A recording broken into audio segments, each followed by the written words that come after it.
Renata, eu vou pedir para você primeiro fazer uma breve apresentação sua. Fala um pouquinho da tua área de estudo, tua área de atuação e como é que foi o seu encontro com a Hannah Arendt. Como é que você se apaixonou pelo tema e passou a estudá-la compulsivamente, se é que dá para dizer isso. Não sei se dá para dizer isso, mas talvez dê. Bom, eu sou pesquisadora e professora, né, hoje. Minha formação é em Direito. Eu fiz graduação na Faculdade de Direito da USP, em São Francisco.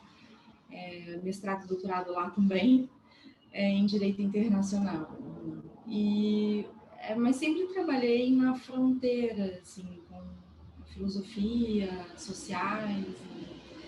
E, e meu encontro com a Hannah Arendt se deu, acho que no terceiro ano da faculdade, assim,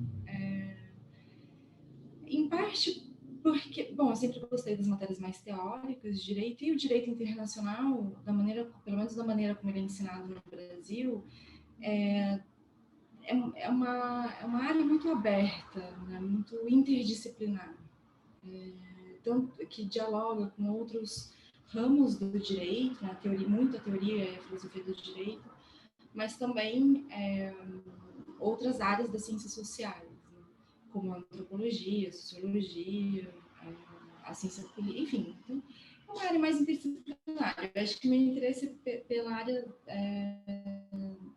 tá ligado a essa característica.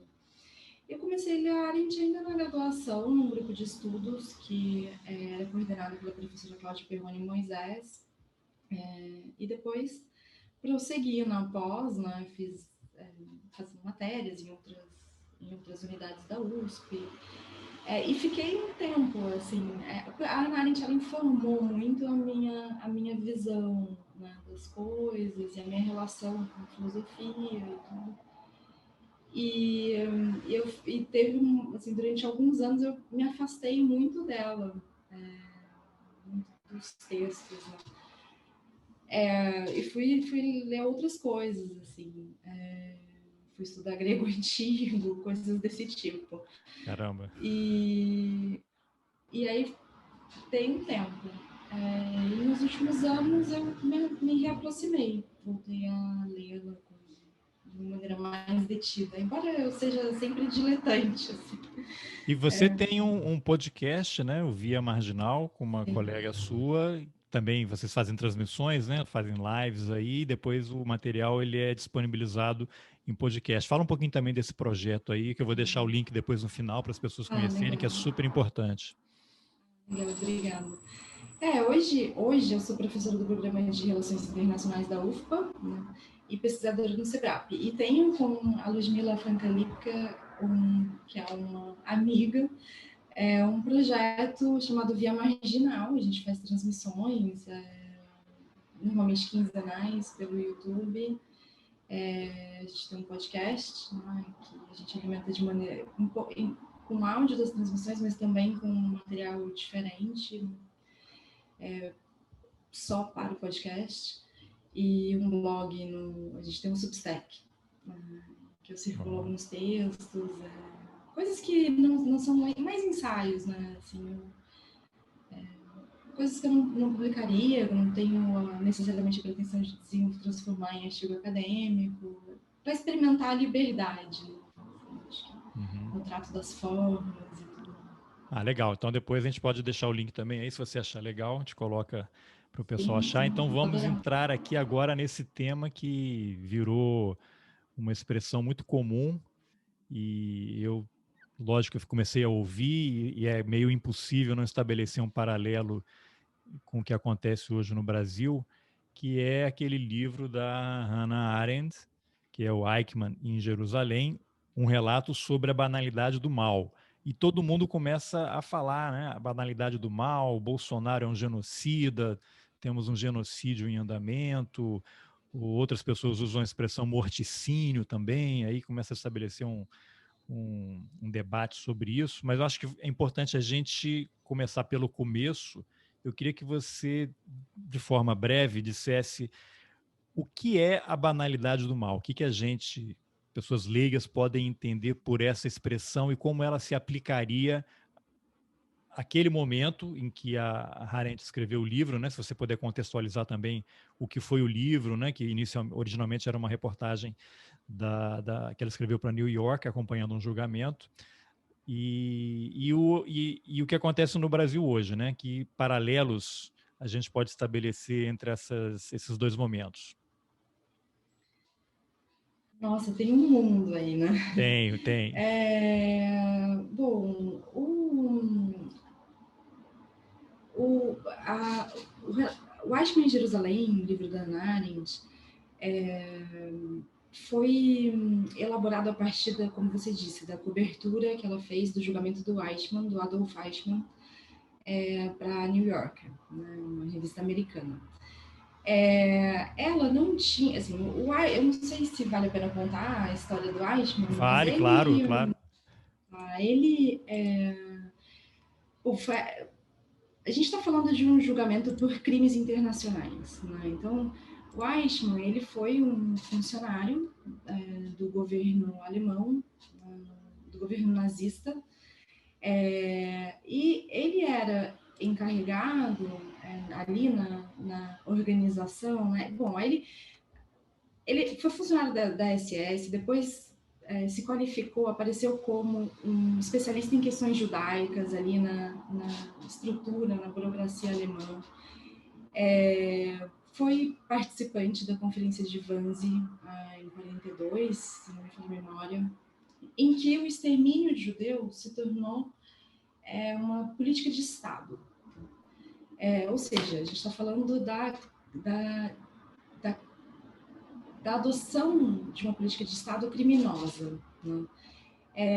E a partir desse momento, ele se torna um operador, uma espécie de operador do Holocausto. Assim, ele era se tornou um especialista, até por ter esse status de especialista em questões judaicas, ele se dedica, né, à imigração e evacuação, né? Ou seja, na prática, ao transporte de judeus da Alemanha e de territórios ocupados para campos de concentração. Para a gente trazer essa expressão para hoje, ele é um especialista em logística. Especialista em logística, sendo a logística o transporte de pessoas para campos de concentração, né? Nesse caso. Ele não foi, não seria julgado, né? Não foi julgado em Nuremberg, no Tribunal Militar Internacional, ali instituído pelo Acordo de Londres, no imediato pós Segunda Guerra, e como vários outros, né, nazistas, saiu da Alemanha e se refugiou na Argentina. Adotou uma outra identidade, tudo isso. O que acontece é que o serviço, o Mossad, o serviço israelense, o encontra na Argentina. Né? Ele dá uma entrevista a um veículo pequeno, mas o serviço secreto, o serviço israelense o encontra.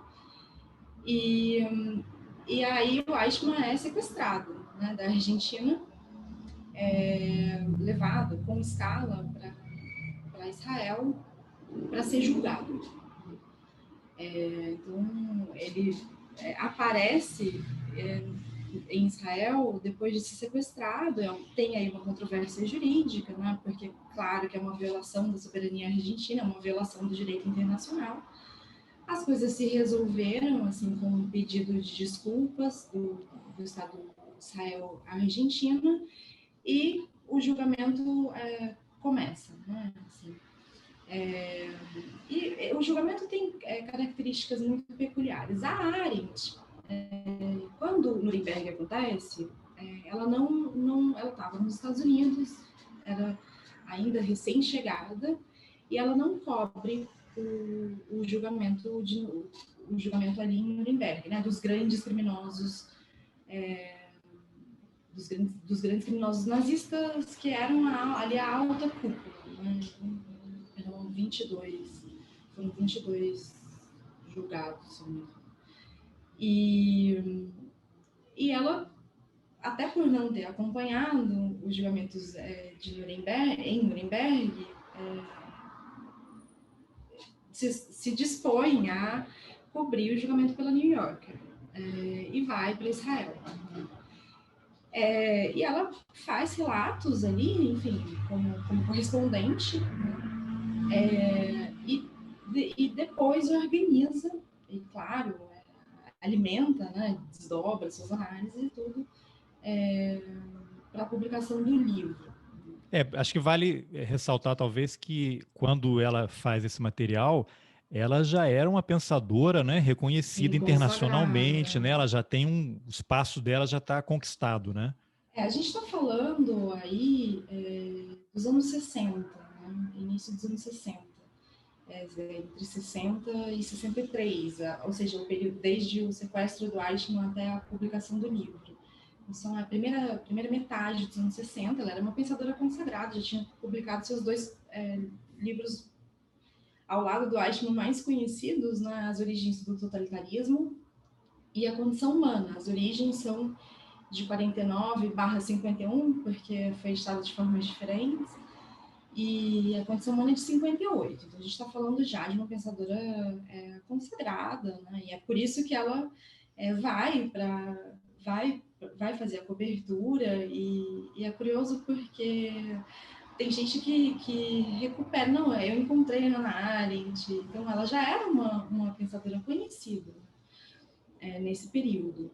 E o Eichmann, ele vai ser julgado, ele é levado a julgamento como mais ou menos nos termos daqueles que foram julgados em Nuremberg, em 45, 46, ele é levado a julgamento por algumas práticas que foram consideradas crimes internacionais. Né? Tem uma questão aí importante, que é a Nuremberg, na verdade, inscreve determinadas práticas como crimes internacionais no direito internacional. Então, ele tem aí uma importância por ser inaugural. O Eichmann, o julgamento do Eichmann, se coloca na mesma linha, né? Ele aparece na mesma linha. Quando a gente vai contar a história do direito internacional, ele pode ser colocado na mesma linha, mas ele também representa uma inflexão. Qual é a continuidade? A continuidade são os crimes, as condutas que foram consideradas criminosas. Né? A gente está falando, claro, de atos praticados no mesmo contexto, né, daqueles que foram julgados em Nuremberg, mas as categorias, os crimes, no caso do Eichmann, tem um crime em particular que distingue esse julgamento. Então, em Nuremberg foram julgados crimes contra a paz, que hoje a gente chamaria de crime de agressão, crimes de guerra, crimes contra a humanidade, e tem ali uma modalidade, uma categoria que é a conspiração. Mas os grandes crimes internacionais em Nuremberg eram crimes de guerra, crimes contra a paz e crimes contra a humanidade. O que a gente chama de holocausto, né, se enquadraria como crimes contra a humanidade. Eu chamo atenção para isso porque a gente associa o julgamento de Nuremberg ao genocídio. Embora o termo até tenha aparecido nas sustentações, mas ninguém foi condenado por genocídio nominalmente em Nuremberg. No julgamento do Eichmann, tinha 2 categorias distintas: os crimes contra a humanidade e os crimes perpetrados contra o povo judeu. E quando a gente olha a definição dos crimes perpetrados contra o povo judeu, ela é muito semelhante à definição de genocídio na Convenção para Prevenção e Repressão do Genocídio, de 1948. Então, nesse ponto, o julgamento do Eichmann marca uma diferença importante. Desculpa te cortar, assim. Claro, Estou sempre acusado de me interrupting, mas é que você puxou um ponto importante aí, porque eu não me lembro agora, não sei se era o juiz ou era o promotor, o Hausner, nem sei se é assim que pronuncia. Sim, Tem um sim. trechinho do livro que assim, Hausner, cansado de interrogar Eichmann, que responde sempre com mentiras, e aí tem um momento que no livro a Arendt relata assim, Hausner, assim como os judeus, acreditava que só os judeus podiam julgar crimes contra os judeus, que os judeus não aceitavam a ideia de crimes contra a humanidade. Peguei um pedacinho aqui que tem exatamente, tem tudo a ver com isso que você falou agora, né? Houve essa necessidade de separar, porque para eles havia necessidade de julgar os crimes praticados contra os judeus estariam numa categoria à parte, é isso? Essa distinção, a ideia de genocídio, ela tem uma história que em alguns períodos mais convergente com o direito internacional penal, né? Em alguns momentos mais, e também divergente, assim, porque ela ocupa esse lugar ela está tanto no direito internacional dos direitos humanos quanto no direito internacional penal, e essas duas coisas têm relação, mas não se confundem. Sobretudo quando a gente olha para as jurisdições de direitos humanos são muito diferentes da jurisdição penal, a racionalidade é diferente, e o genocídio ocupa esse lugar, ele está tanto em uma quanto em tanto em um quanto em outro ramo do direito. Tá. Mas no caso do Holocausto, acho que tem alguns aspectos, né, a considerar. Os crimes contra a humanidade praticados pelos nazistas não foram perpetrados só contra judeus, na verdade, né? Foram perpetrados também contra ciganos, homossexuais, comunistas. Então, eles eram abrangentes de alguns grupos. Embora, claro, o mais expressivo desses grupos sejam os judeus. No julgamento, no entanto, se optou por não especificar. Já havia, né, uma demanda pela criminalização do genocídio, e não é à toa que que o Estatuto de Londres é de 45 e a Convenção é de 48. Então, já tinha aí um movimento, ações, né, tendo como protagonista o Rafael Lemkin. Agora, qual foi a questão em Nuremberg? A preocupação era ampliar, era descolar, trabalhar com uma categoria que fosse ampla e que possibilitasse o julgamento de práticas que ultrapassavam aquele espaço ali, a Europa continental e o tempo. Então, os crimes contra a humanidade não tinham uma relação com os esforços de guerra, mas ali, né, as grandes potências que instituíram o tribunal também não queriam abrir a possibilidade de julgar práticas que não tivessem qualquer coisa a ver com a guerra, né? Ou seja, que, por exemplo, determinadas práticas nos Estados Unidos, né, sobretudo de segregação racial, pudessem ser julgadas, né? Então, acho que tinha ali uma série de interesses que apontavam para a necessidade, né, daqueles estados de relacionar, circunscrever espacial e temporalmente as práticas a serem julgadas enquadradas como crimes contra a humanidade. Talvez isso faça sentido o fato de os Estados Unidos até hoje não terem aderido ao Tribunal Penal Internacional, né? Sim. Tem outras questões contemporaneamente, mas claro, essa sempre foi uma questão.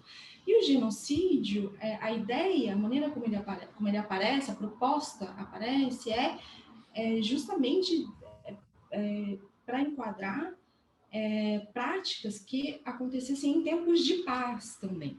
Então, por isso, ele acaba não aparecendo ali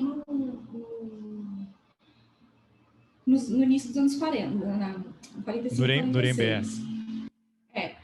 Mas a Convenção de 48 acaba consagrando essa definição, né? Acaba consagrando a ideia de um conjunto ali de atos que poderiam ser praticados em tempos de paz também.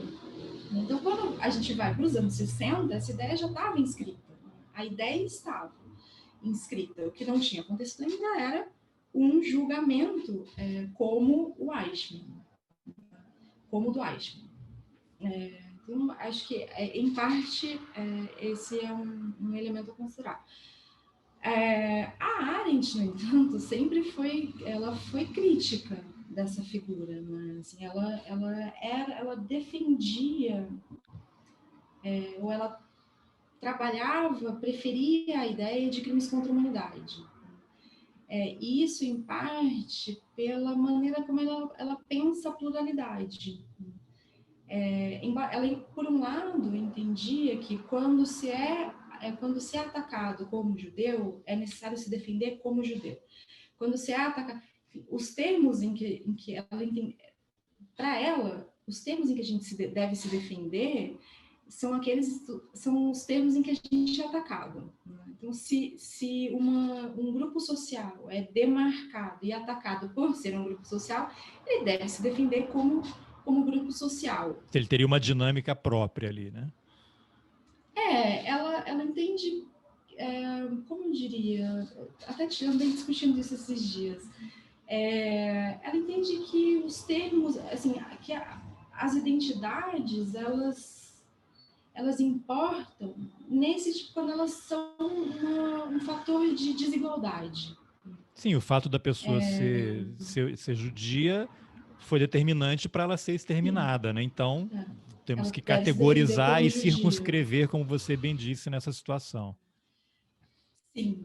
Agora, eu acho que é um problema no pensamento dela a estabilização dessas identidades. Ela é uma pensadora da pluralidade, que sempre teve uma relação tensa com a produção de identidades, a demandas, enfim.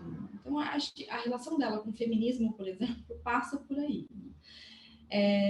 Por um lado, ela entendia que, de todo modo, quando se é atacado como judeu, a gente deve se defender como judeu. Por outro lado,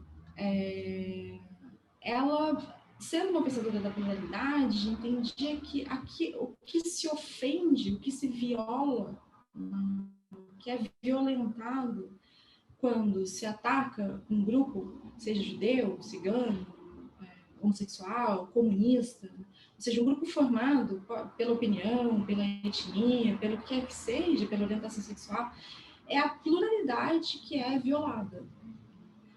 É muito coerente com o pensamento dela preferir trabalhar com a ideia de crimes contra a humanidade, subentendendo-se que essa humanidade é uma humanidade plural. Para ela, o genocídio é a expressão de uma convicção de que se pode escolher com quem se divide o mundo. Então, ele é uma negação da pluralidade como uma condição de existência. Então, ela foi crítica dessa figura, dos crimes perpetrados contra o povo judeu. Ela entendia que seria mais, não sei se mais válido, mas, enfim, para ela tinha mais sentido pensar em crimes contra a humanidade perpetrados contra o corpo do povo judeu. Acho que ela tem uma discussão ali, e nesse sentido a troca de cartas dela com o Karl Jaspers, que foi orientador dela e se tornou amigo dela ao longo da vida, essa troca é muito valiosa. Seria como crimes contra a humanidade, seria o guarda-chuva, né? E aí de judeus estaria abarcado nisso daí, né? Sim, sim. E, bom, ela vai ali cobrir, então, esse grande julgamento, né, que tem uma importância na história do Estado de Israel. Né? O Estado é fundado posteriormente à Segunda Guerra e não tinha julgado nenhum criminoso nazista. Então, o julgamento do Eichmann é muito emblemático, né, nesse sentido de o Estado, que se existisse à época seria o Estado de nacionalidade das vítimas, julgando um criminoso, né, com uma pessoa que atentou contra pessoas daquela nacionalidade. E além de tudo, na realidade não existisse. Além de tudo, havia um exercício jurídico para ver como é que ele se enquadraria para justificar a presença dele naquele tribunal em Israel.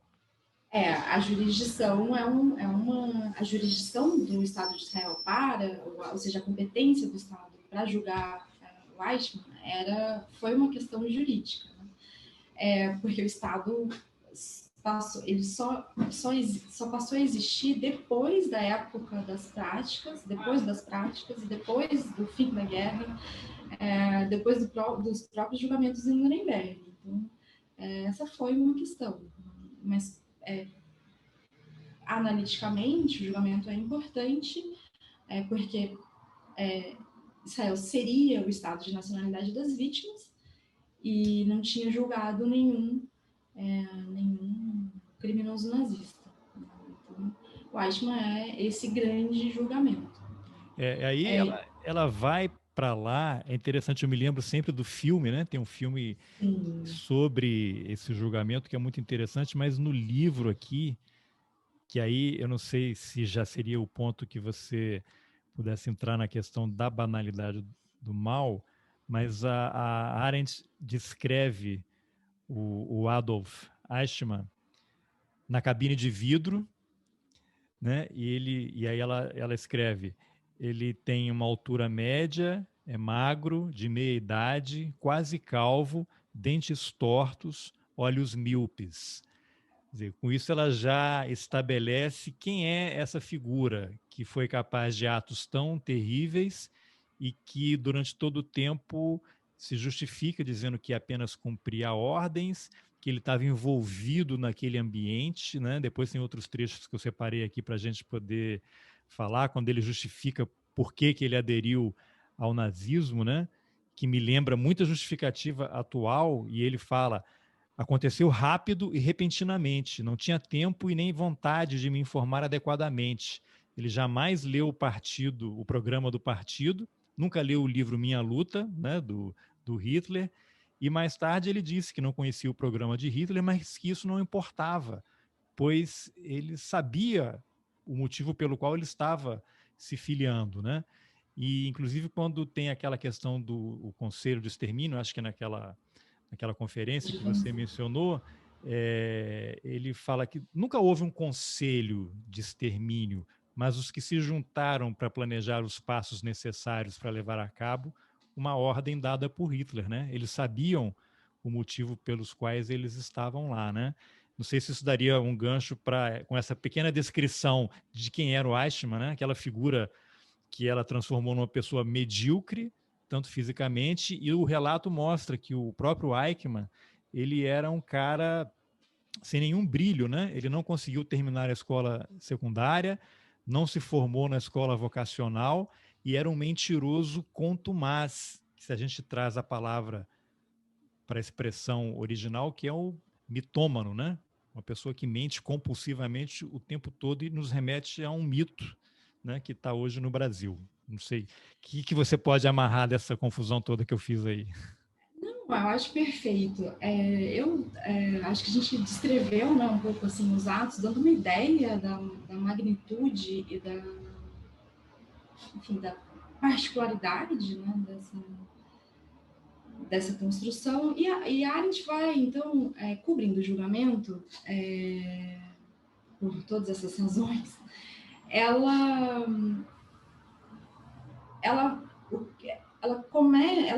é impactada e de pronto, assim, ela é impactada por uma espécie de incongruência entre a magnitude e o horror das práticas, né, e a figura, assim, como esse trecho descreve bem, né, assim, o que era a figura. A figura era um sujeito tranquilo, mediano, sem brilho, sem grandeza. E aí, conforme ele começa a falar, ela percebe que ele era mentiroso, né? E incapaz, nos termos dela, incapaz de pensar. Ela vai percebendo isso pela linguagem, pela forma de responder, mas entendendo essa forma, não só como aquilo que ele dizia, né, como também pelo padrão de linguagem, pelo tipo de linguagem. Ela percebe que há uma reiteração de slogans, e esses slogans são muitas vezes descolados, assim, sabe, daquilo que se perguntava, dos fatos. E esse traço do Eichmann, né, esses traços, a falta de grandeza, a maneira de se expressar, a mediocridade, também a ausência de intenções perversas, né? Esses traços, eles contrastam no julgamento, na cena, né? Pensando no julgamento como uma cena, eles contrastam na cena com o sofrimento das vítimas, com o sofrimento que as vítimas testemunhavam. Então, acho que tem ali na própria cena um contraste muito interessante, né? Porque uma característica desse julgamento também foi essa, que as vítimas tiveram um papel muito ativo na realização da justiça. Isso não tinha acontecido em Nuremberg. Então, o julgamento a Arendt vê o julgamento como uma cena em que há essa figura e as vítimas dizendo aqueles sofrimentos indizíveis, né? Ela já tinha, nas origens do totalitarismo, e aí eu acho que esse é um ponto importante para pensar a banalidade do mal, nas origens do totalitarismo, ela descreve os crimes contra a humanidade, ou seja, esses crimes que uma categoria que expressa o movimento do Estado de se voltar contra a sua própria sociedade. Ela descreve esses crimes como incompreensíveis, impuníveis e imperdoáveis.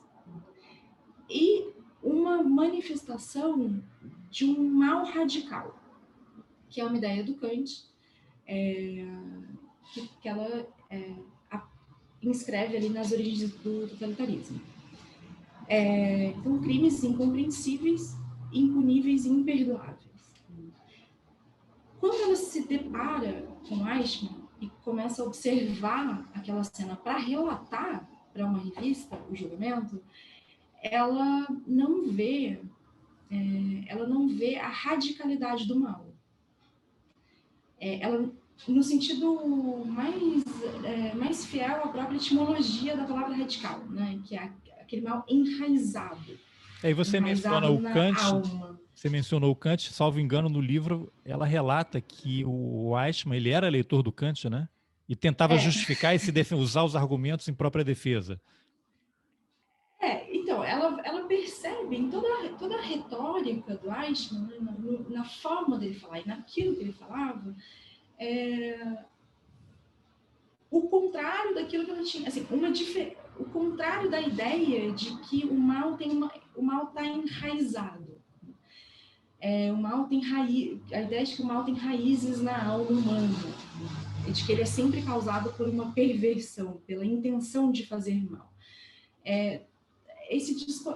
O contrassenso que é para Arendt, uma leitura de Kant desde sempre, né? Assim, o contrassenso que é para Arendt, o Eichmann se declarar leitor de Kant, né? Um pensador da autonomia da razão, enfim, ela percebe, né, naquilo que ela falava, na forma como ele falava, a inadequação dessa maneira de pensar o mal, né? Que sempre atribui a prática do mal a más intenções ou más disposições da alma. E tem E até um ela... momento que acho que ela leu o depoimento do Eichmann, mas tem 6.000 páginas, né? Ele passou um tempo enorme e ela leu aquele troço todo e foi pegando as coisas para montar esse raciocínio dela. Me corrija se eu tiver errado aqui, mas eu acho que em algum momento ela revela no depoimento dele que ele teria sido capaz de entregar o próprio pai, embarcar o próprio pai num vagão de trem, se houvesse uma ordem para aquilo. Ela vai vendo, né, enfim, pelo relato dele, pelo que ela leu e pelo que ela ouviu ali no julgamento, né, ela percebe uma inadequação dessa categoria, dessa ideia, né, de que, bom, o mal tem raízes e tal. E essa inadequação, ela fica muito clara para Arendt, pelo menos na minha leitura, justamente pela reiteração da parte dele de que ele cumpria ordens. Ela vai vendo assim, a centralidade do cumprimento de ordens no ethos do Eichmann, como um princípio que informa as práticas dele. Então ela vai observando essa reiteração e essa que aponta para uma centralidade e a incapacidade deles de pensar. Até porque ele fala em vários momentos que ele se relacionava com alguns judeus, que havia alguns parentes ou cunhados, ele tinha colegas de escola ou de trabalho, e aí tem até aquela expressão que eu até marquei aqui, do judeu de estimação. E aí tem um trecho que ela fala, conta-se que o próprio Hitler conhecia 340 judeus de primeira classe, que ele fez assimilar ao status de alemães, ou a quem concedeu privilégios de meios-judeus. Aí eu acho que tem duas coisas, né? Assim, uma é a percepção da Arendt de que é possível atentar contra um grupo todo e gostar de alguns indivíduos daquele grupo. Né? Assim, é um pouco o que a gente fala hoje, não tenho nada contra heterossexuais, até tenho um amigo que sabe assim? Então, coisas desse tipo. A gente pode ter relações pessoais. Não, é aquela coisa, na época da ditadura do Brasil, nos jornais, né? Você tem aquelas histórias clássicas de um editorialista que é comunista e trabalha num jornal de direita. Não, mas o cara é comunista, sim, mas ele é o meu comunista, né? Com ele ninguém mexe. E para dar conta daquilo que ela via, né, ali no Eichmann, no que ela via das práticas dele, né, assim, as práticas passadas e as práticas no julgamento, ela cunha esse conceito de banalidade do mal, né, que é controvertido desde o início. Pelo menos uma das razões, se não a grande razão pela qual o livro se torna um objeto de polêmica, de controvérsia mesmo, nos Estados Unidos, depois no mundo, porque é uma expressão que pode ser equívoca. Né? Então, o que eu acho que é interessante aí primeiro, como você já está fazendo, atentar para as descrições da Arendt. Eu acho que não é por acaso assim, que ela se detém tanto em descrições que, a meu ver, são muito qualificadas. Ela abre o livro com uma descrição. Ela está querendo fazer ver, aquilo que ela viu. Aquilo que ela viu e que orientam, foi aquilo que ela viu e que fez ela e que a fez pensar. Esse conceito, ela não... E é interessante, assim, pensar a controvérsia, porque ela deixa isso claro na minha leitura. A banalidade do mal não diz respeito aos efeitos. Ou seja, não é um conceito que apaga a magnitude, a monstruosidade das práticas. Então, ela não está querendo se contrapor ao caráter extremo dos atos, que ela inclusive reafirma, né? Mesmo no livro. O conceito tenta dar conta, a meu ver, dessa incongruência, se a gente considerar a maneira como a tradição e o senso comum pensam o mal, ou pelo menos a tradição, né, de pensamento ocidental pensa o mal, ela está querendo marcar uma posição em relação à incongruência segundo essa tradição, né? A incongruência daquilo que ela viu, que é o quê? Por um lado, atos extremos, né, com efeitos monstruosos, morte de milhões de pessoas que não tinham feito absolutamente nada, não tinham praticado qualquer crime, mas que esses atos não decorrem necessariamente de uma disposição má ou de uma perversão do coração, da alma, e sim da incapacidade de pensar, ou seja, do cumprimento de ordem. Para Arendt, ali na cena, o cumprimento de ordem expressa isso, porque é uma fala reiterada do Eichmann. Então, ela percebe que o cumprimento de ordens é central, realmente informou as práticas dele. E isso porque cumprir ordens é fácil, assim, mesmo naquelas circunstâncias. Cumprir ordens pode ser fácil. Pensar é trabalhoso, gera desconforto, Aí angústia. você tira a responsabilidade. Não, eu não tinha como não cumprir, né? Agora, é interessante porque no livro também tem um pedaço que ela fala do pessoal da SS, aqueles comandos. Ele destaca, não sei se é exatamente ele ou alguma outra pessoa, que os integrantes das SS, eles poderiam sim, né, os integrantes do Partido Nazista, que eram nomeados ou indicados para alguma situação que resultaria no extermínio, eles poderiam se recusar.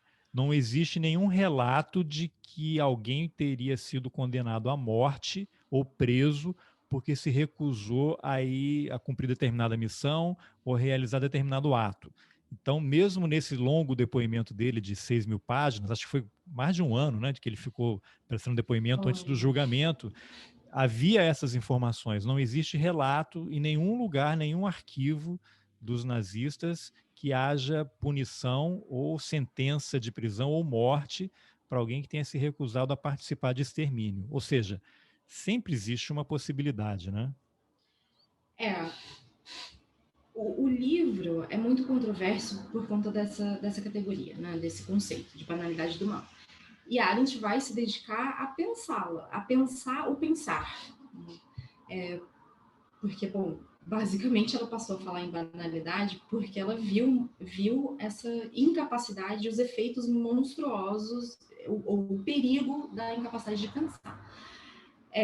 Uma das coisas, nessa reflexão posterior ao Eichmann, ela vai se debruçar justamente sobre isso. Assim. Claro que formulando abstratamente, mas o que a Arendt vai distinguir é que, claro que é sempre um perigo, né, escolher o mal menor, porque quando se escolhe o mal menor, sempre se está escolhendo o mal de todo modo, então chama atenção para isso, mas ela também marca uma posição, assim, ela vai tentar chamar atenção para o fato de que ninguém decidiu com uma arma na cabeça. Então, essas ordens não foram cumpridas sem que não houvesse a possibilidade de fazer diferente. Por isso, né, assim, eles recebiam as ordens e cumpriam pela relação que se tem com o pensar por um lado lado e o cumprimento de ordens e as ordens por outro. Então dá para a gente fazer um corte temporal. É uma disposição de obediência. Dá para fazer um corte temporal e remeter isso para uma frase muito recente de um ex-ministro da Saúde, o Pazuello, que disse: um fala, um manda e o outro obedece. Simples assim. E tem essa CPI da Covid que está sendo instalada hoje, lá no Senado. Isso aí vai vir à tona, porque ele não era obrigado a ir, ele é um general, especialista em logística, supostamente, assim como o Eichmann. Por isso que está havendo também todo esse paralelo, né, entre essa história da banalidade do mal e o que está acontecendo no Brasil hoje por conta das políticas do governo. E todos esses ministros, eles estão lá porque querem. Eles estão lá sabendo o que está acontecendo. Aquela reunião de 22 de abril do ano passado, que foi liberada por decisão da Justiça, aquelas falas, eu não sei, parece que você está assistindo a uma reunião da SS, né? Porque as falas são de uma gravidade. Você tem um ministro da Economia falando: vamos colocar a bomba no bolso do servidor, o ministro do Meio Ambiente: vamos passar a boiada, né? Você tem coisas mais absurdas, e o presidente da República querendo armar a população, né? E isso remete muito a um monte de coisa, né? Tem muita confusão. E aí eu lembro que você recentemente no Twitch fez uma postagem, você publicou lá dizendo que as pessoas estão comparando o Bolsonaro ao Eichmann, que não seria correto, né? Que na verdade o Pazuello é que estaria mais próximo disso, né? Agora, quando a gente vê esse governo e tem essa história de partido militar, a gente não sabe quem é. Afinal, o Bolsonaro é o Hitler, né? Seria um paralelo possível? Ou ele é apenas um avatar? Quem é que está operando? Como é que as coisas se confundem? Onde termina um e onde começa o outro? Que reflexão você pode fazer sobre isso? Quando a gente fala da banalidade do mal, ali na Arendt, né, no Eichmann, no primeiro momento, pelo menos, é claro que ela está falando do cumprimento de ordens quando há, num contexto em que há uma hierarquia, né, uma criminalização, um uso criminoso do aparato de poder, que passa a implementar uma política criminosa, com uma decisão clara,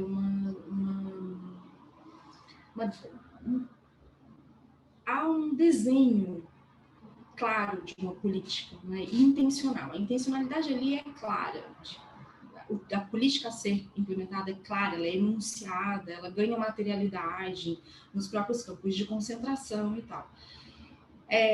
Eu me lembro que há muitos meses, eu acho que a propósito do Mansueto, que compunha, né, do ministro da Economia, surgiu, né, essa discussão, se cabia falar em banalidade do mal ou não. E aí um dos elementos dessa discussão foi: é necessário campos de concentração, é necessário um regime totalitário, a gente está num regime totalitário, Bolsonaro, o presidente é totalitário, há uma cadeia de comando, né, no contexto da pandemia, há uma política clara, né, então todos esses elementos são elementos que aparecem nas discussões e é importante que se discuta, porque a banalidade do mal é um conceito, assim,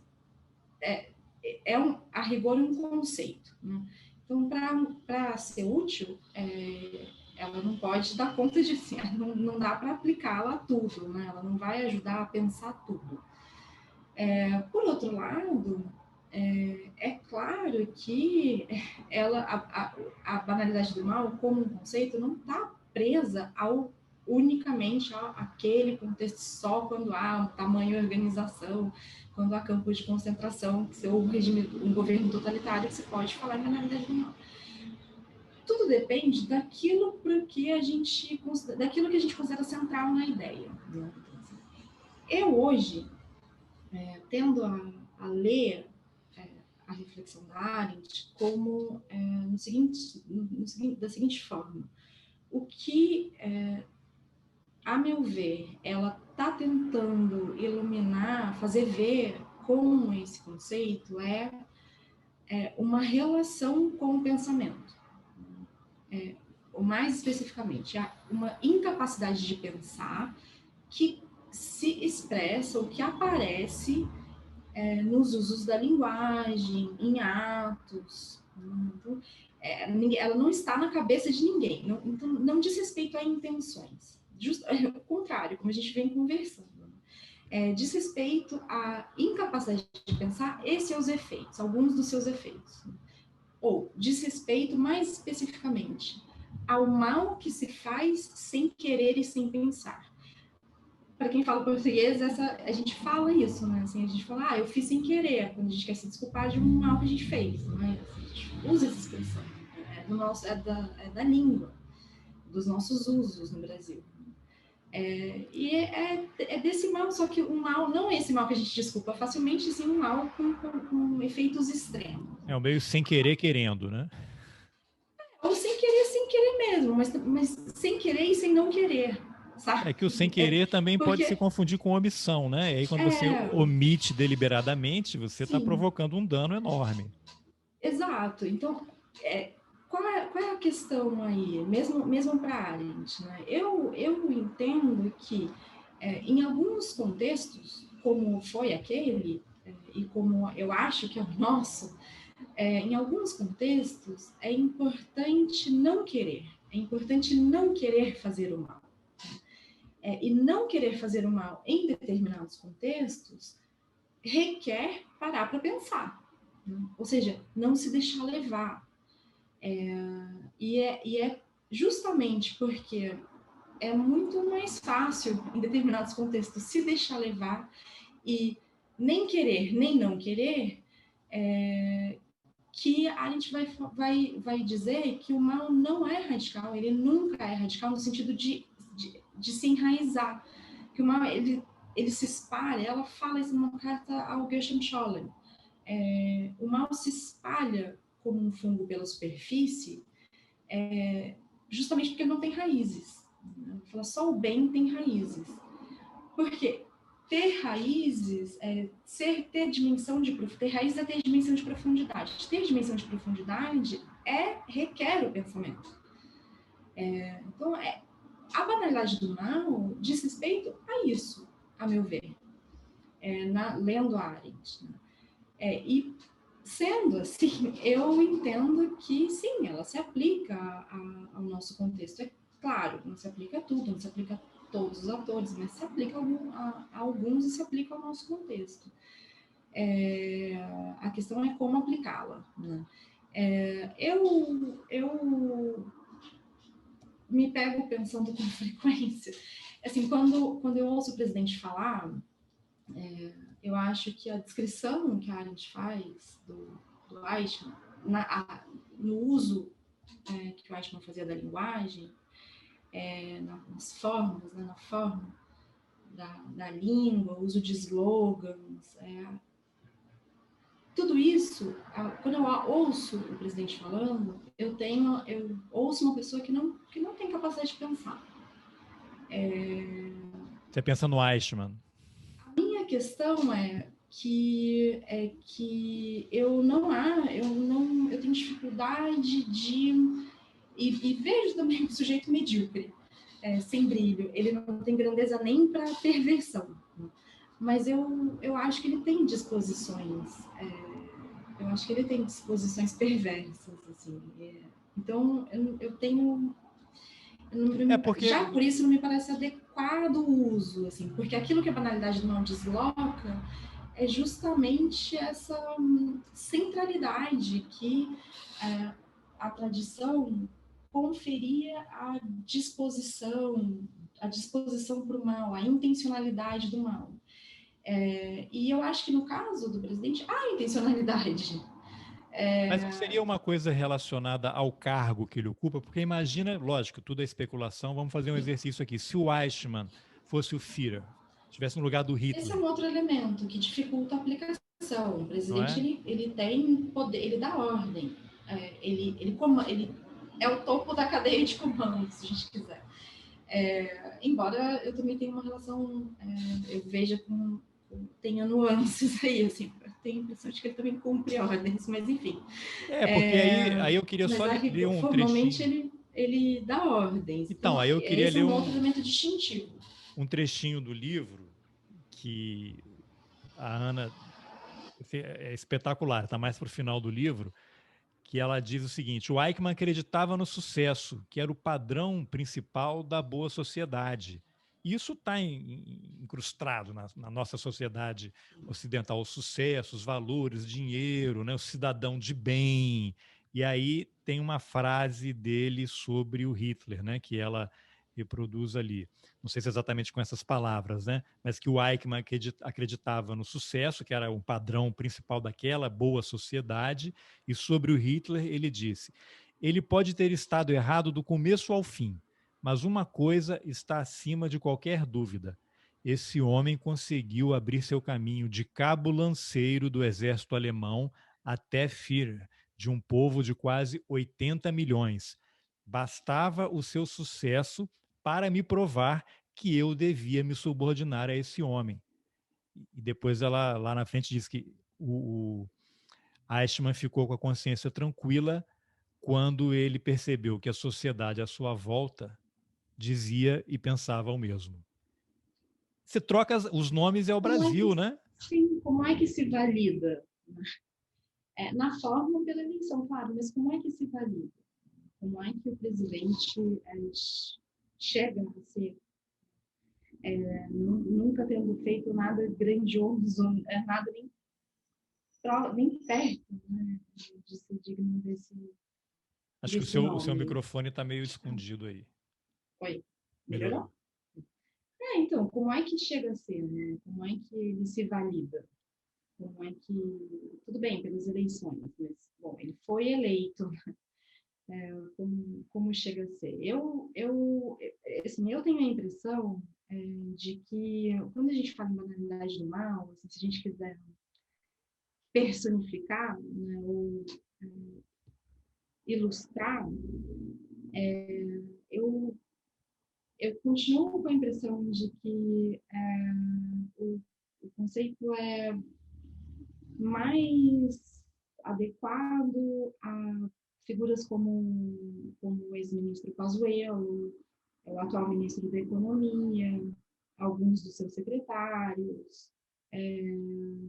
O ex-ministro da Justiça, que voltou a ser advogado-geral da União, que aplica por iniciativa própria, imagina-se, né? Ninguém sabe, a Lei de Segurança Nacional contra todo mundo, a torta de direito. Você imagina o custo para o Estado brasileiro, para a sociedade, que o dinheiro é da sociedade, né? O governo, em tese, só deveria fazer uma boa administração, mobilização de servidores, de judiciário para poder processar as pessoas com um claro intuito de calar as pessoas, né? De intimidar dentro de uma lógica, de uma dinâmica, de um processo de alcançar o poder total. O ex-ministro da Justiça, o ex-chanceler. Eu acho que o conceito se aplica melhor a essas figuras que têm um caráter operacional. Não são necessariamente perversas, não são necessariamente más, em termos de intenção, de disposição, de coração, se a gente quiser, mas operam uma política que não tem uma intencionalidade nos moldes da política da solução final, mas que é uma política. São operadores do terror, né? É uma política de Estado. Então, o que eu acho que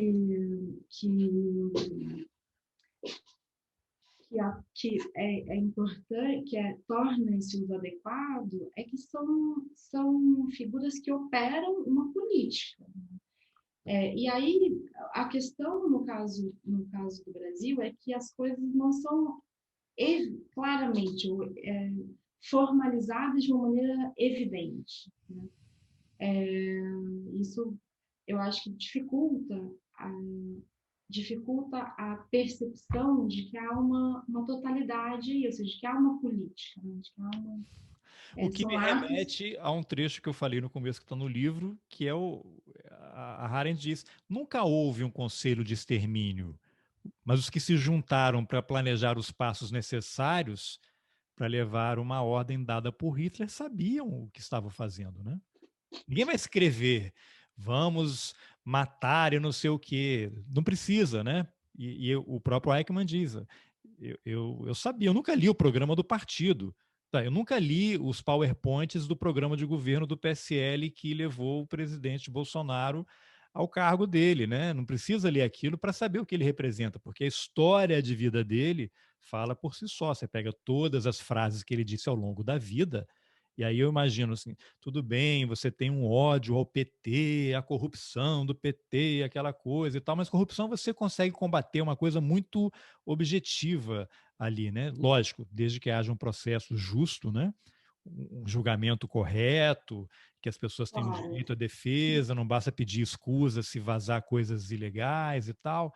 Então, esse tipo de coisa você combate. Agora, como é que você vai combater um momento em que. é, Aí, tudo bem, voltando lá, o cara atuou com ódio do PT, esse partido acabou com o país, roubaram, bandido, todo mundo ficou milionário. Então, eu vou votar em qualquer um para poder esse pessoal não voltar ao poder. E aí é aquilo, não leu o programa do partido. Eu lembro que até um amigo que votou no Bolsonaro, um cara de esquerda que votou no Bolsonaro, hoje está muito arrependido, e ele fala: quando o Bolsonaro surgiu, eu não tinha, o cara é jornalista, eu não tinha informação suficiente sobre ele. A imprensa não deu a cobertura que deveria ter dado a jogar luz sobre esse cara. Não havia o história na história assim de rachadinha, né, que do Flávio Bolsonaro surgiu, acho que foi em dezembro de 2018.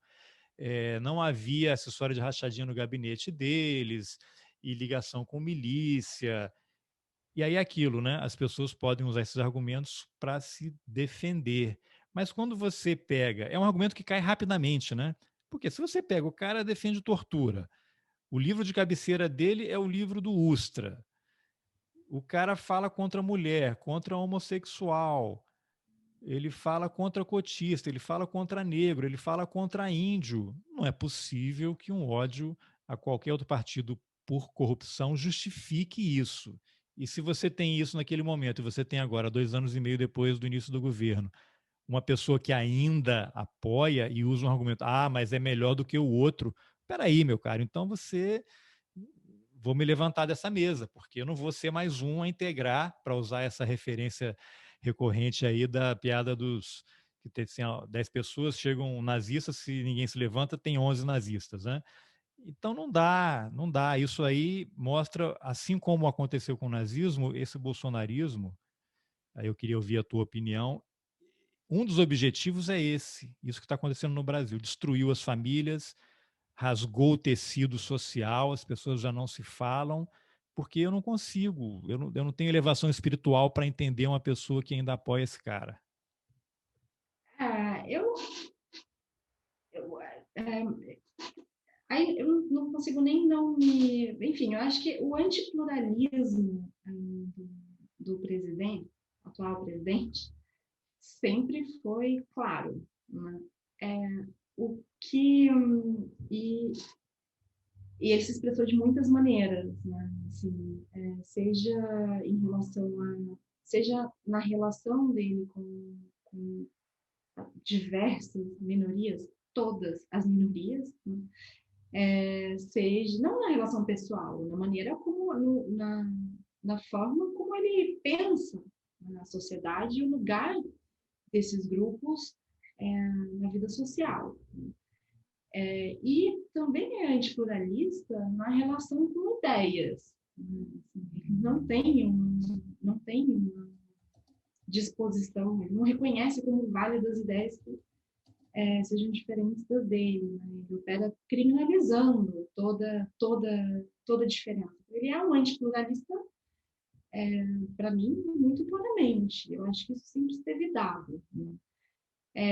Na época das eleições, por razões diversas, o que me parecia recorrente era uma relativização, né, daquilo que ele falava, ou uma relativização da palavra, da importância da palavra. Então, É aquele sem querer, não, mas ele não quis dizer isso de verdade. muita gente concordando de, não, fala isso, mas vai fazer como se as palavras não importassem, né? E aí eu acho que é interessante porque é justamente por aquilo que o Weissman falava, pela forma de falar e o que ele falava, que a gente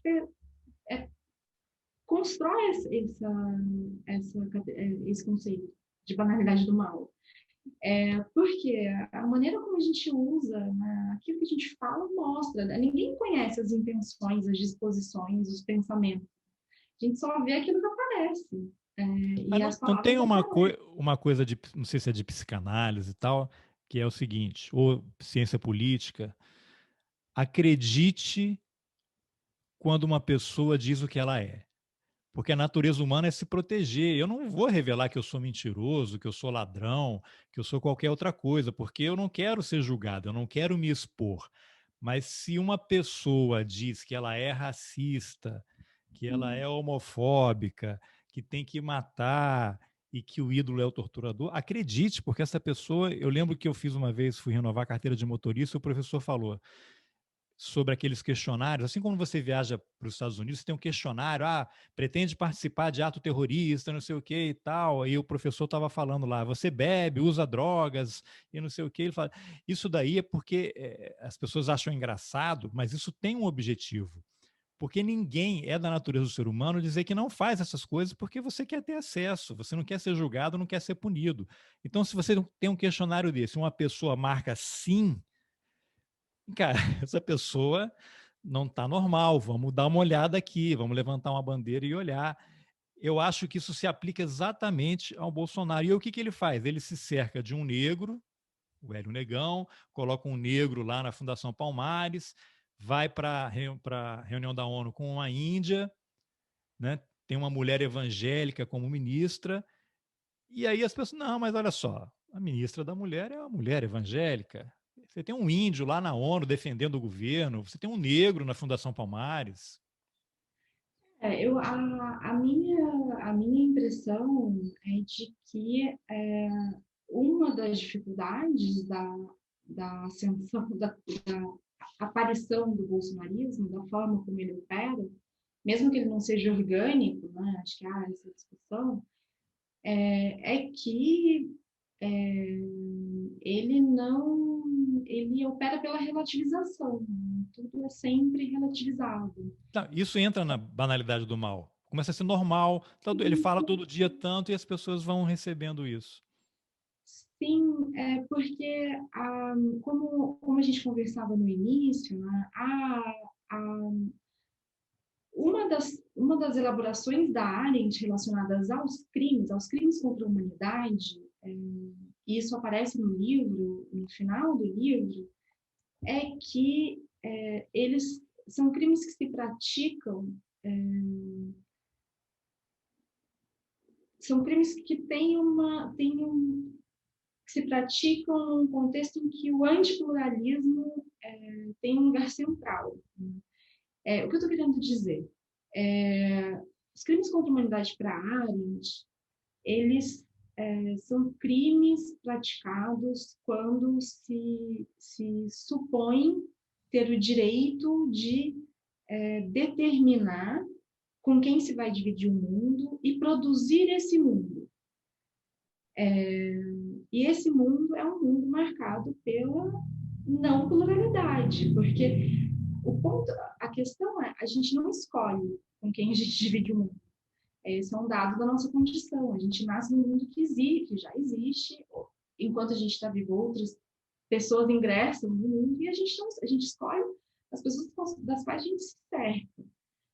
Mas a gente não escolhe com quem a gente divide, simplesmente, né, o mundo. E quando a Arendt, no final do livro, o Eichmann foi condenado à pena capital, à pena de morte, o que é sempre sensível, né? E ela, dependendo de como a gente lê, justifica a aplicação dessa pena. E ela vai escrever mais ou menos isso. Olha, ela escreve o que ela entende que deveria ter sido a sentença, né? Assim, o que seria a sentença.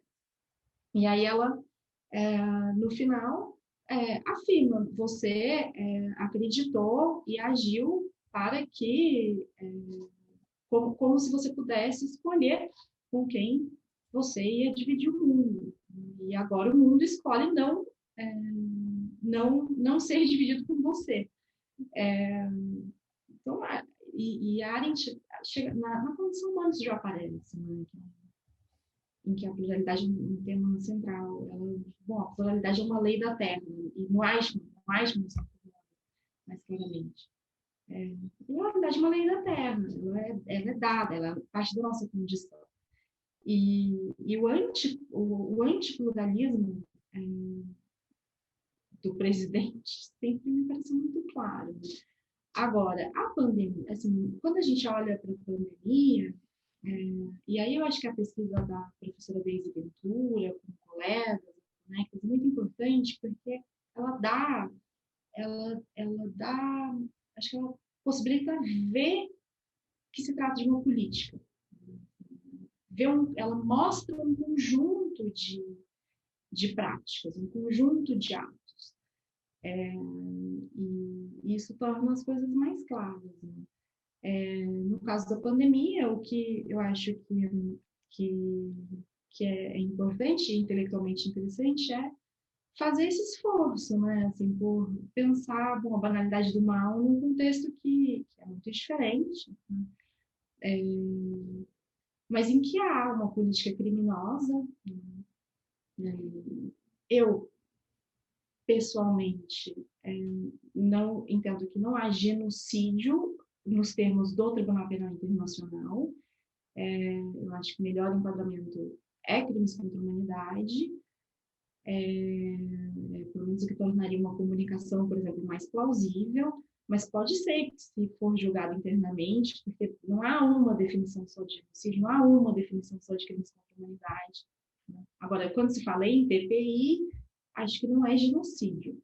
Mas não importa. Assim, Mas o TPI não é só para genocídio, né? Não, é para crimes contra a Pois é, humanidade. eu fiz há pouco tempo, alguns meses, uma entrevista com o Márcio Sotelo Felipe, porque ele tinha escrito um artigo na revista Cult falando sobre a necessidade de um tribunal de Nuremberg para Bolsonaro, né? Aí eu te faço essa pergunta. O Bolsonaro, ele poderia terminar em Haia? Existe, pelo que acontece até agora, e a CPI vai trazer muita coisa, algo que possa enquadrá-lo para que ele eventualmente. Eu sei que isso também passa por uma questão política enorme, né? Você está muito acostumado a ver líderes africanos, né? Lá e no caso da Bósnia, né? Teve até um que morreu lá na prisão, né? Porque a Europa são brancos também, né? Você tem muitos fatores, infelizmente, a serem considerados, mas pelo que se percebe, você acha, e com a tua experiência também, né, na área de direito, você acha possível tem alguma chance de alguém? Eu sei que já tem denúncias, né, Tem rolando uma lá, comunicação tem generalizada. denúncia lá, mas existe elementos para que eventualmente isso avance por lá? Eu vou só fazer um recuo, porque eu acho que ajuda a gente. Assim. Eu falava da pesquisa da professora Deise, né? Bom, Sim, acho que há aqui elementos para uma política. E a coisa da banalidade do mal entra, porque há atores que, para uma política, ela não se implanta por si só, né? Assim, per se. Ela precisa ser operada. E eu acho que o conceito ele ajuda a pensar as práticas desses operadores, né? Como aqueles que eu já nomeei. Agora, e isso acho que dificulta, se a gente parar para pensar, pode dificultar até a conciliação assim, com as coisas e as pessoas. Mas tem uma comunicação sendo analisada contra o presidente, sendo analisada pela Procuradoria, ou seja, ela é, é uma comunicação minimamente plausível. lá no Essa, TPI, né? no TPI. Essa comunicação, que foi apresentada pela Comissão Agnes, o CADU, e tem sido abordada pela professora Heloísa da FGV, Heloísa Machado. Essa comunicação foi apresentada em 2019 ou 2020. E levou um ano para a Procuradoria, quase um ano para a Procuradoria decidir se analisar ou não. Ela diz respeito às queimadas, né, e aos efeitos das queimadas sobre povos indígenas.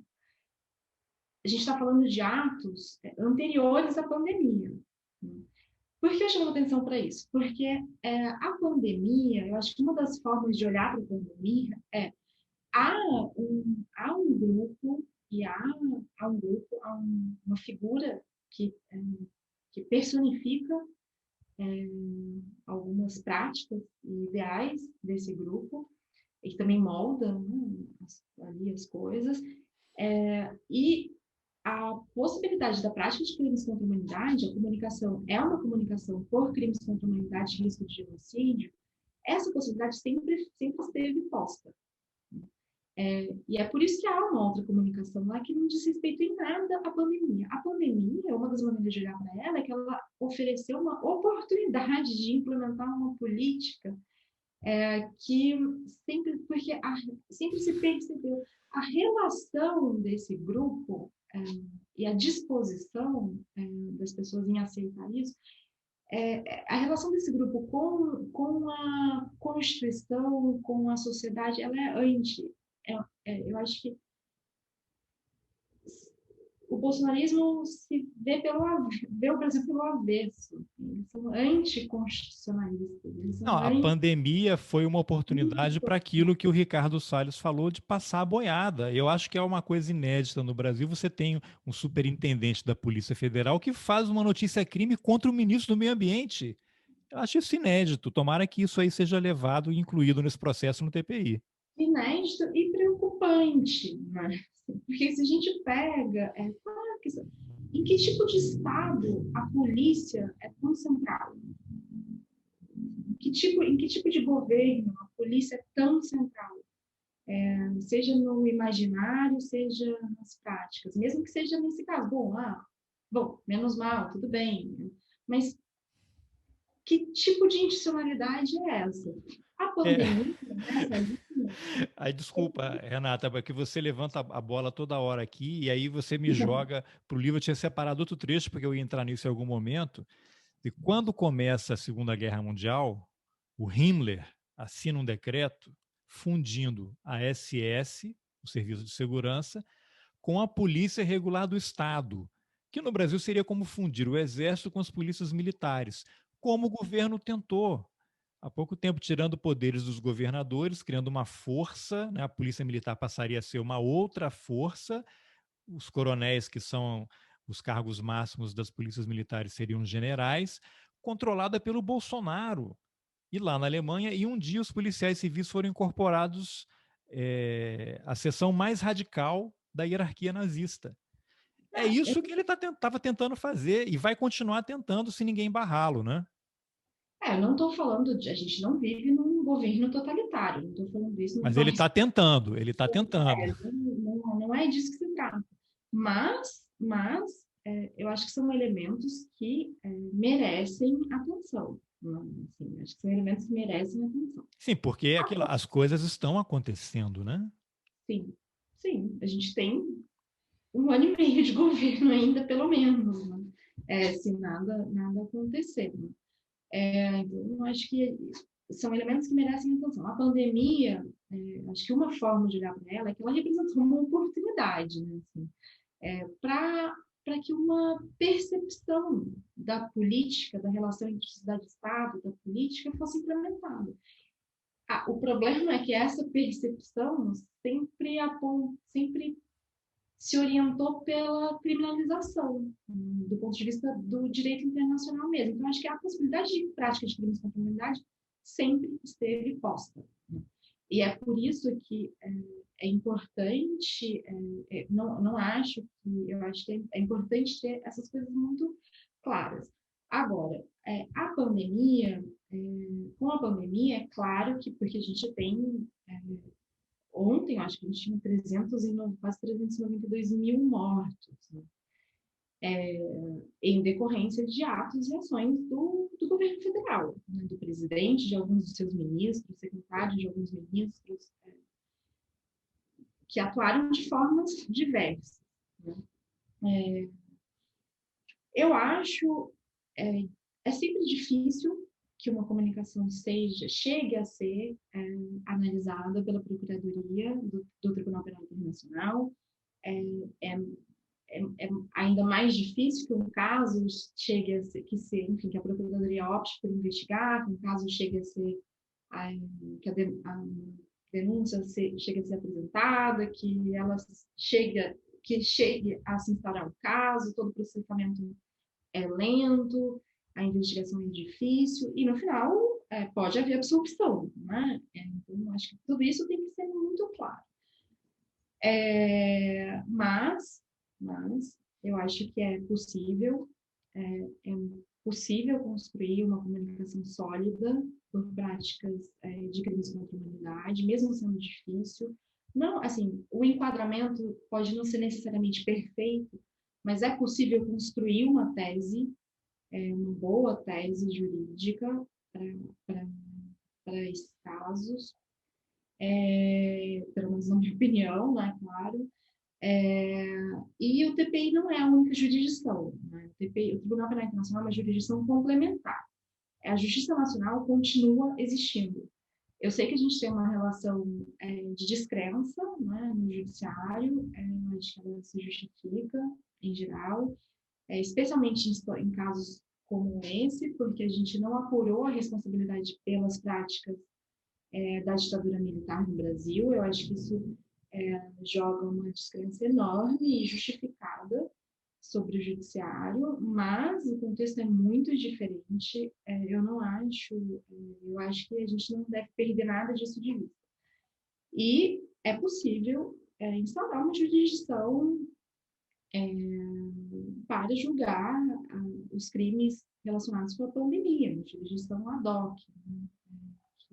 Para usar os termos aí do direito internacional. Então, acho que tem alguns caminhos.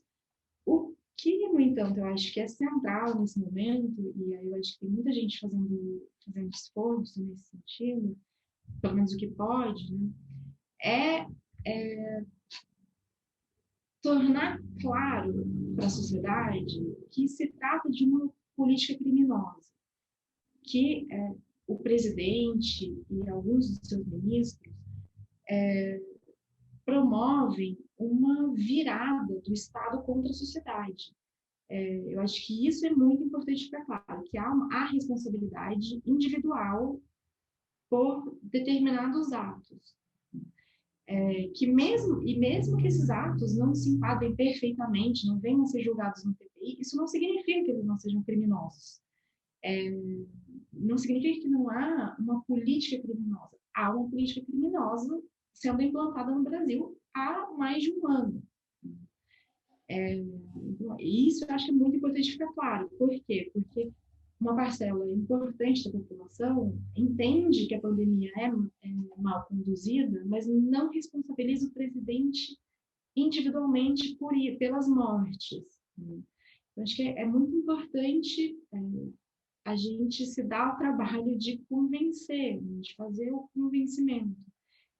Isso não é dado, e nunca foi dado. Essa é uma questão também que a Arendt é muito difícil a percepção, ou pelo menos não se deve tomar de barato a percepção por parte da sociedade de que crimes como esse, como aqueles e como esses que são praticados no Brasil hoje,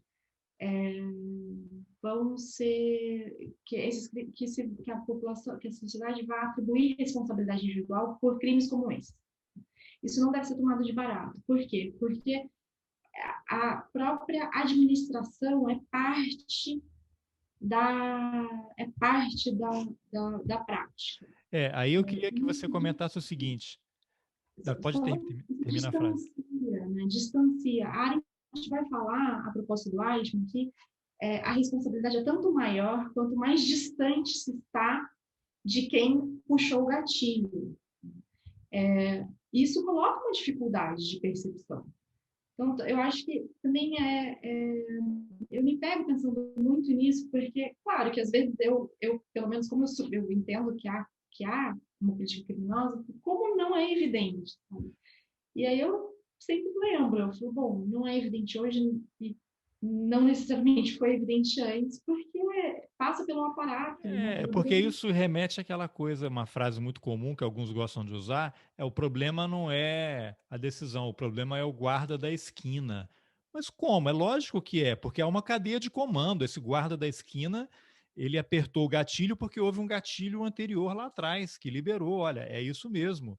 E aí quando você solta esse troço, aí eu me lembro do ex-ministro da Saúde, o Mandetta, que muita gente gosta, o cara agora é presidenciável e tal.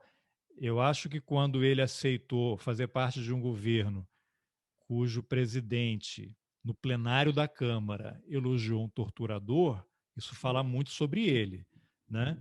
Então, a gente já tem que começar a analisar quem são as pessoas lá de trás. Ah, não, eu vou ajudar o Brasil, porque é a forma que eu... Não, eu acho que às vezes você pode ajudar muito mais fora, né? E não fazendo parte dessa associação. Mas eu lembro que, não sei se foi no livro que ele revelou, numa das entrevistas depois dele ter sido demitido, dizendo que teve uma cerimônia no Palácio do Planalto para assinar uns documentos e levaram ele para uma sala antes da cerimônia e estava pronto lá uma legislação em que ele determinaria que a Anvisa poderia alterar a bula da cloroquina para que ela pudesse ser usada no tratamento contra a Covid.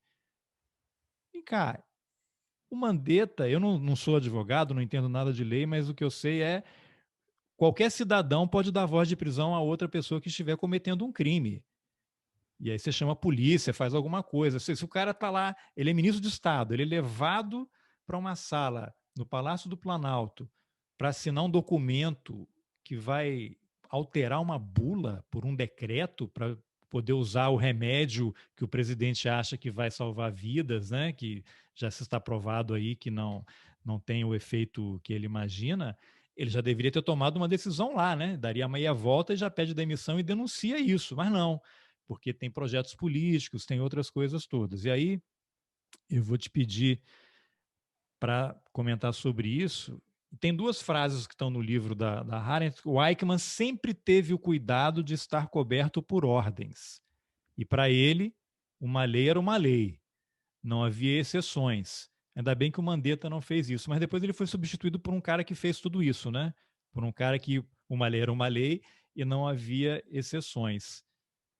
Quer dizer, então você tem figuras que agora são proeminentes, são candidatas e só estão fazendo oposição ao governo porque foram expelidas, porque acharam que, olha, daqui eu não posso ir, não vou assinar, mas também vou me calar. E aí depois faz um livro, né? Fala muito sobre ele, eu acho. Eu acho que sim. Acho que um dos desafios, né, que a eleição do presidente colocou é pensar o que fazer. Acho que a gente não necessariamente tinha muito claro. Assim. Eu acho interessante, eu penso nisso assim, com frequência. Quando a gente lê as origens do totalitarismo e alguns ensaios posteriores da Arendt, imediatamente posteriores da Arendt, ali da primeira metade dos anos 50, a gente percebe que a relação dos indivíduos com o direito e com a lei é um elemento importante da reflexão dela. Por quê? Né? E essa importância aparece no Eichmann também. É importante para ela porque o que ela viu no Eichmann é uma disposição para aceitar qualquer código, qualquer lei, mesmo que esse código fosse um código subversivo da legalidade, ou seja, promovesse o que a própria Arendt chama de uma inversão de um princípio ético e jurídico, que é o não matarás. Mesmo quando isso é virado do avesso e o código se constitui para matar, se dependendo da relação que você tem com a lei, se vai dar cumprimento a esse código. Porque o que importa é cumprir o código, qualquer que ele seja. A lei qualquer que ela seja. Por isso, a Arendt, depois do Eichmann, como eu disse, vai se dedicar a pensar, a refletir sobre o pensar, né, e sobre o julgar. Porque ela vai entender que o que, em contextos como o da Alemanha, naquela época, ou mesmo nosso, o que faz não querer fazer o mal é pensar e julgar. Essas são atividades fundamentais quando há um processo de criminalização. Eu acho que essa possibilidade é uma possibilidade que a eleição do presidente sempre colocou, né? Então, acho que a gente tem que olhar com cuidado para isso e para capacidade de pensar e julgar dos atores. É diferente, pelo menos para mim é diferente. Pensar o que bolsonaristas arrependidos, né, falam e fazem hoje de pessoas que contribuíram com, com, com o governo ou mesmo não conseguiram distinguir na época das eleições e têm pretensões eleitorais. Eu acho que não é um cidadão comum.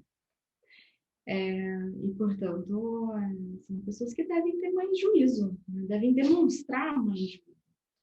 Eu acho que a gente tem que fazer, acho que a gente deve julgar. No Brasil, às vezes, o senso comum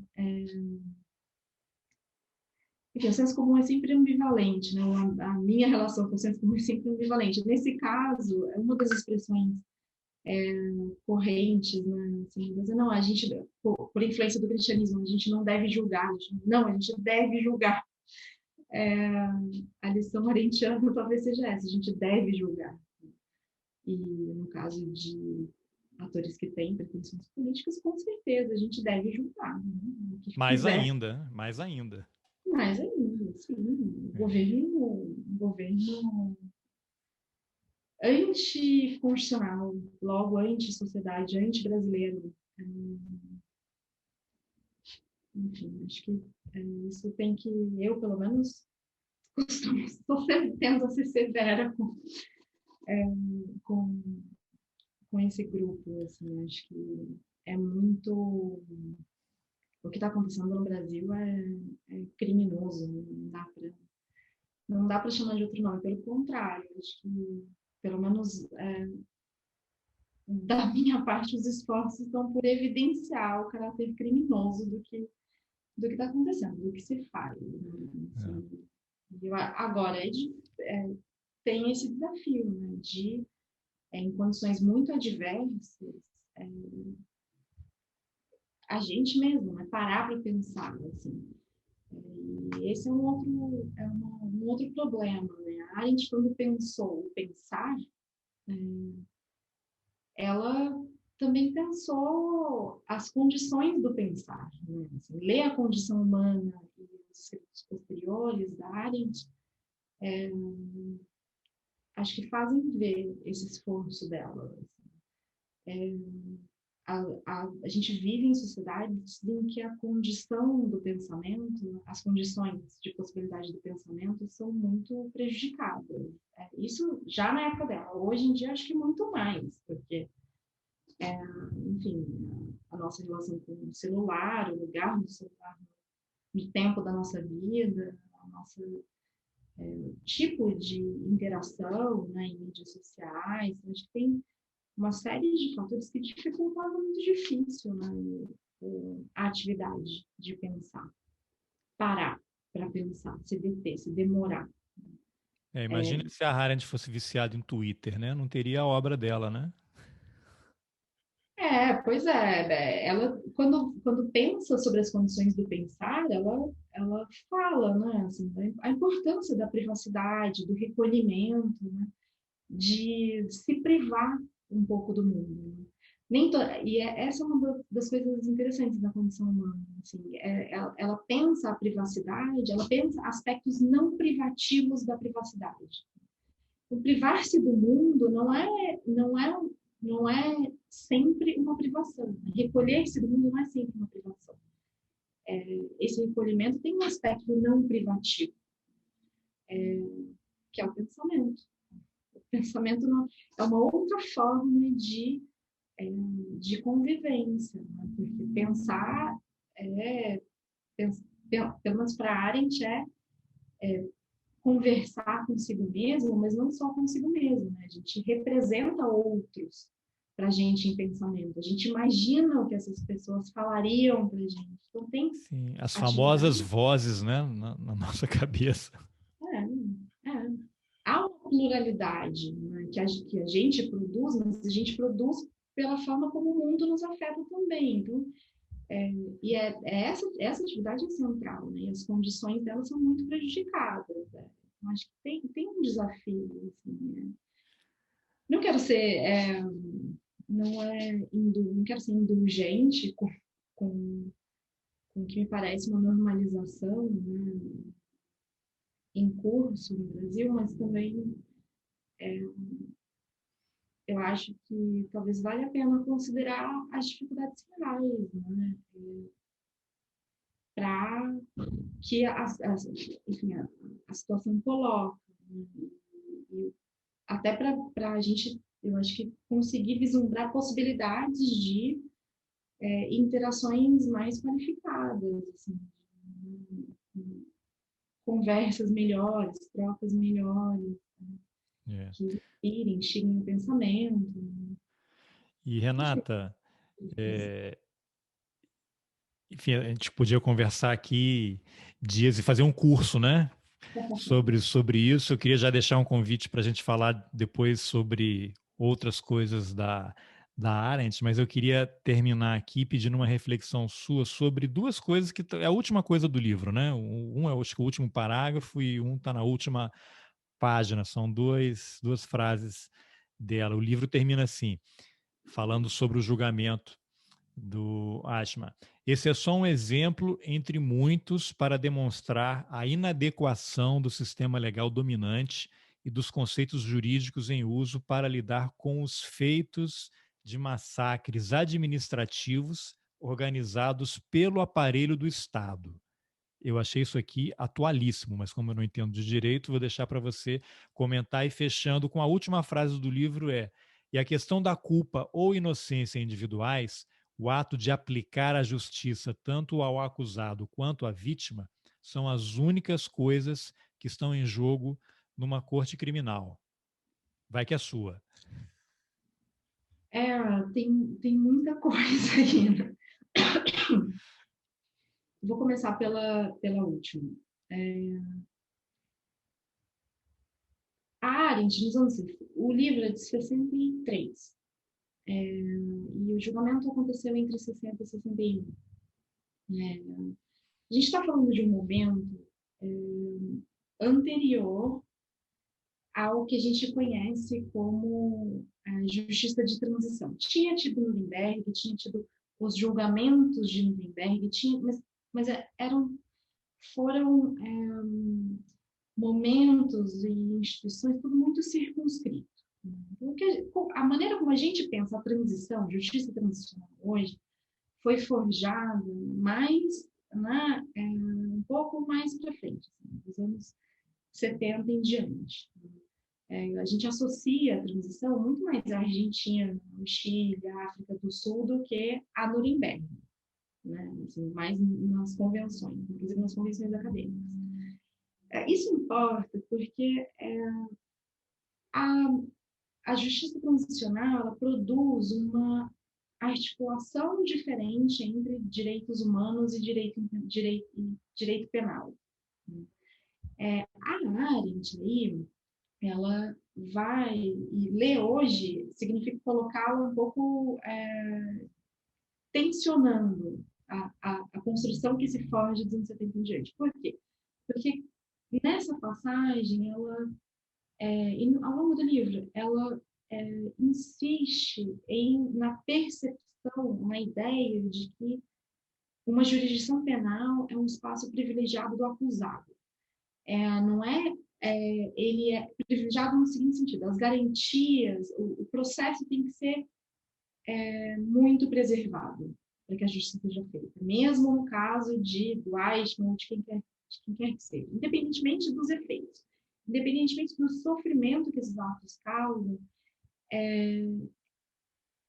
o julgamento, o processo tem que ser preservado, as garantias do acusado têm que ser preservadas.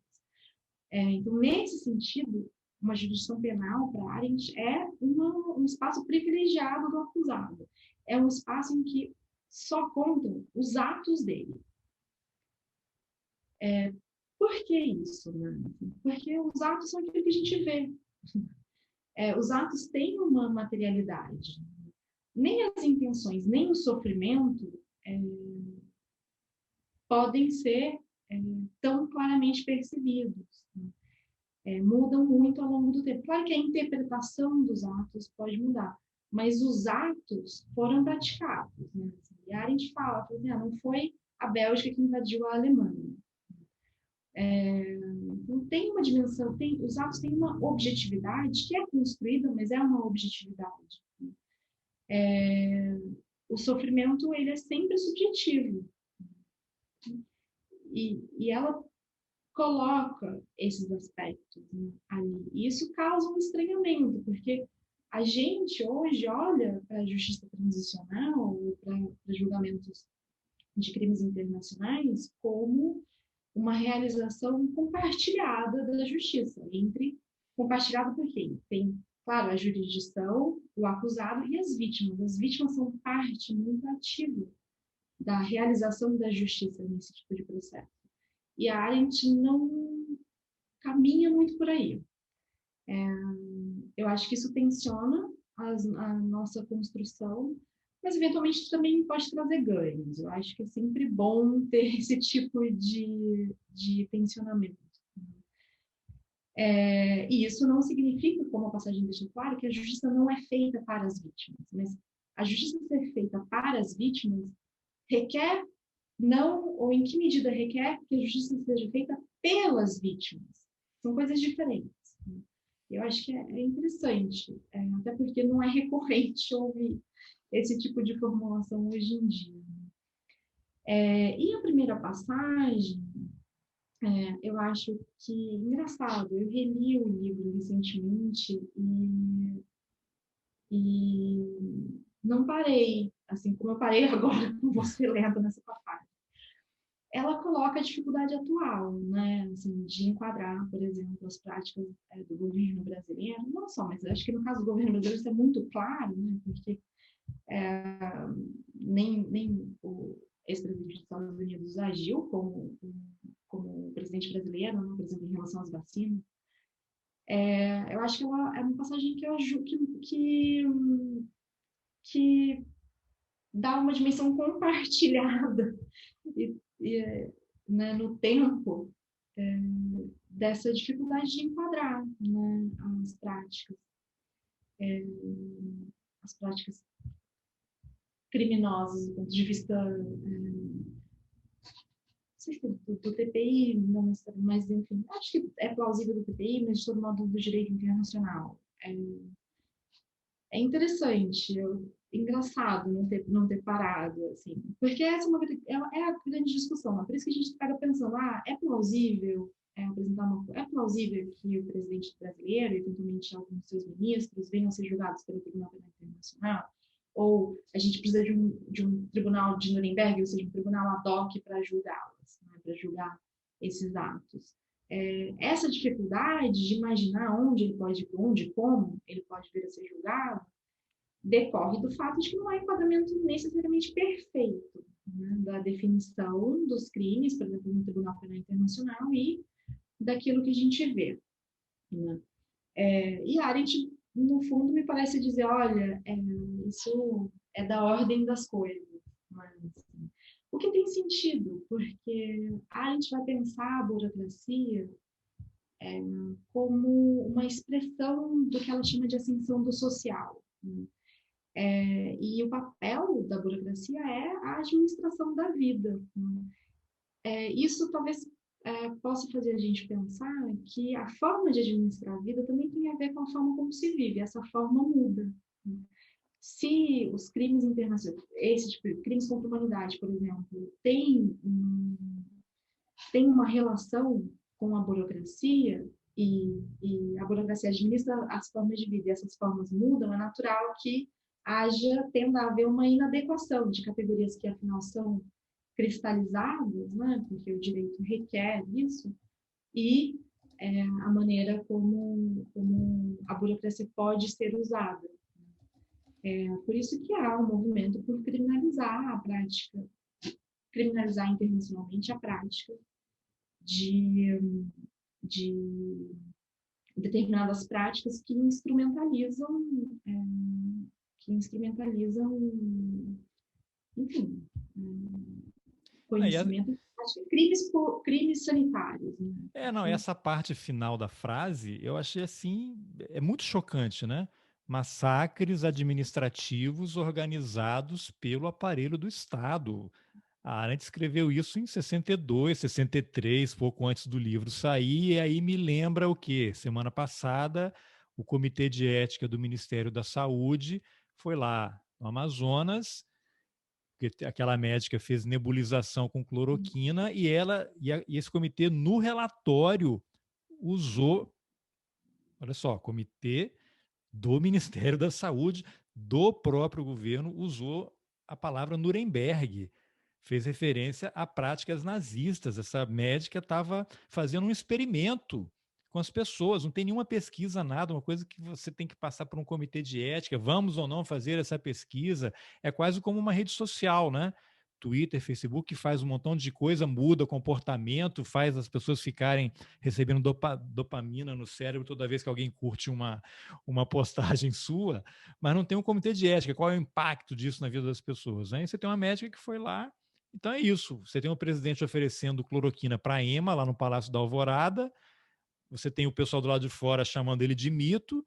E é bombardeado no WhatsApp, nesses grupos de família, com gente postando vídeo do Alexandre Garcia defendendo a cloroquina. Depois a vacina já está sendo aplicada em mais de 50 países. Então, massacre administrativo organizado pelo aparelho do Estado. Tomara que a CPI apure corretamente e que todo mundo seja devidamente punido, sem escusas e dentro da lei.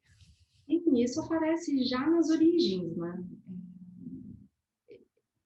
E aparece, enfim, com muitos desdobramentos aí na reflexão dela. Ela enfatiza esse aspecto, que coloca dificuldades, né, assim, para responsabilização, para percepção da responsabilidade por parte da sociedade, como a gente conversou antes, né? E como a passagem mostra, né, acaba imprimindo aí um caráter plástico, né, enfim, mutante, as práticas, abrindo possibilidades, né, as práticas de instrumentalização da administração, as formas de instrumentalização da administração para práticas criminosas, e isso desafia o direito, né, que sempre trabalha por mais que haja interpretação em matéria, quando se trata de matéria penal, a liberdade para interpretação é menor, né, assim, então, enfim, aí os desafios são maiores. Tomara que nesse caso aí a justiça atue, porque eu sempre fico surpreso assim, né? Quando eu vejo advogados assim que você tem lá uma pessoa que cometeu um assassinato, às vezes ela até confessa e tal, e que o trabalho do advogado às vezes é para inverter o negócio, principalmente em caso de estupro, menores, abusos, em que eles querem inverter a culpa, né? A vítima passa a ser a culpada, o advogado ele não atua para que o réu tenha uma sentença justa. para que a lei seja aplicada corretamente, que no fundo é esse o trabalho ali, né? Você cometeu um crime, o que você espera é que o advogado ou o defensor público vá garantir que você tenha um julgamento justo e tenha uma pena adequada, proporcional ao crime que você cometeu. E não para inverter o papel, você sai livre e a vítima fica lá, vira ou é execrada, ou a pessoa não tem punição, né? Uma loucura. Essa discussão é Polêmica. polêmica. Assim. Tem um... Engraçado, você falou agora, eu me lembrei de um filme chamado... É um documentário com o Jacques Vergès, que foi advogado de alguns criminosos internacionais importantes. Acho que vale a pena. Para pensar esse ponto especificamente, talvez valha a pena. Sim, eu tenho esse documentário. Inclusive, ele defendeu o Barbie, né? Como é que é? Foi Barbie. Que foi preso lá na Bolívia, né? Ele defendeu vários, né? Presos políticos e a prisão é o Klaus Barbie, né? É, sim, entre outros, né? Entre E outros. sobre o Eichmann tem um especialista também, que é um filme sobre julgamento, um documentário, vale a pena, é bom. Além do filme Legal. da Arendt, né? Vou deixar os links todos aqui nas informações do episódio. Renata, aí, super obrigado aí por essa conversa muito atual, né? De pensar que uma coisa que aconteceu há 60 anos, hoje a gente está revivendo de uma forma tão cruel e brutal outra vez, né? É tristemente atual, mas eu conto às vezes que, quando eu estudava internacional penal, assim, né, para pesquisa ali no mestrado, meu doutorado no início foi também sobre penal, estava longe de ser qualquer, assim, estava longe de ser útil, sabe? Tinha que justificar a utilidade da pesquisa, não era nada evidente. E hoje em dia, infelizmente, vira e mexe, a gente se pega falando, tratando, escrevendo sobre o assunto. Muito bem, Não é o então. melhor dos mundos, mas o mundo não acaba, né? Como eu diria, o mundo só acaba quando todo mundo desaparece. Então, É, não vai muito bem, acontecer. Renata. Obrigado pela entrevista. Obrigada a você.